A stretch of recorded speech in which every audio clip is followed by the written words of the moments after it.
அஸ்வஸ்மா என்ற ஒரு வேலை திட்டத்தின் நிமித்தம் கிடைக்கப்பெற வேண்டிய நபர்களுக்கு கிடைக்காமலும் கிடைக்கக்கூடாதவர்களுக்கு கிடைக்கின்றதும் பல முரண்பாடுகள் கொண்ட பல போராட்டங்கள் நிறைந்த மிகவும் குளறுபடியான ஒரு திட்டமாகவே இந்த அஸ்வஸ்மா திட்டம் இருந்தது. அதை நாங்கள் எங்களுடைய அரசாங்கம் அதற்கான ஒரு திட்டமிடல் குழுவை நிர்ணயித்து அவர்கள் மூலம் சரி செய்து இந்த தகுந்தவர்களுக்கு அதனை கொடுப்பதற்கான வேலை திட்டங்கள் படிப்படியே நடந்து கொண்டு போகின்றது.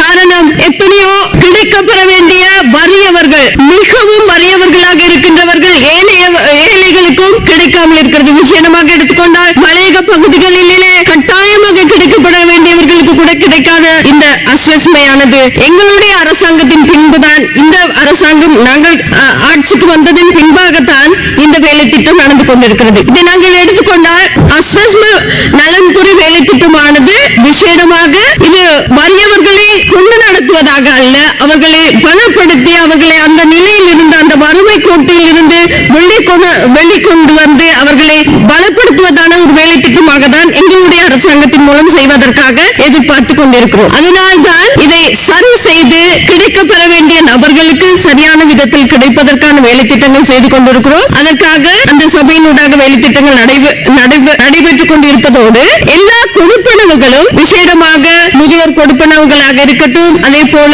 அங்கவினர்களுக்கான கொடுப்பனவுகளாக இருக்கட்டும், அதே போல பாதிக்கப்பட்டவர்கள் எல்லா கொடுப்பனவுகளும் முன்னைய அரசாங்கத்தை விட இம்முறை அதிகரித்திருக்கிறது. விசேடமாக நாங்கள் குறிப்பிட்டு சொல்ல வேண்டியது 7500 ரூபாய் கிடைத்த இடங்களிலே இன்று 10,000 ரூபாய் கொடுத்து முதியோர் கொடுப்பனவை கூட்டியிருக்கிறோம்.